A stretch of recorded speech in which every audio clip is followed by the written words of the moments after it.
कालच्या व्लॉगमध्ये मी तुम्हाला बोलले होते की मी खूप लेटपर्यंत जागली आहे. का तर ऑलरेडी माझं लवकर आवरलं होतं, बट माझ्या रूममेटचा होता बर्थडे. रात्री 12 वाजता मस्तपैकी सेलिब्रेट केला. केक वगैरे आणला होता, पण माझी रूममेट आधीच डेस्क घेऊन बसली तिथे. सगळ्या रूममेट्स होत्या, त्याच्यामुळे धिंगाणाच चालू होता. आणि मग मस्तपैकी चॉकलेटचा केक आणला होता आणि खूप भारी दिसत होता.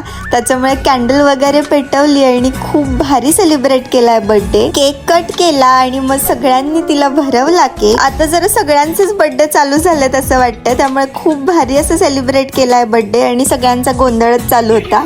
झाला ब्लॉगर झाला. इथे नुसतं ब्लॉगर 1 2 3 स्टार्ट. घ्या सगळ्यांनी घ्या. हे असं काही करत मला व्हिडिओ शूट करायला लागतात. आणि मस्तपैकी केक खायला गेलो, बट मला भेटतच नव्हता. हा केक खाल्ला, थोड्याशा गप्पा गोष्टी केल्या सगळ्यांसोबत आणि मग झोपायला गेलो. सो भेटूया नेक्स्ट व्लॉग मध्ये. तोपर्यंत तुम्ही लाईक शेअर फॉलो करून घ्या. झोपते आता. Good night.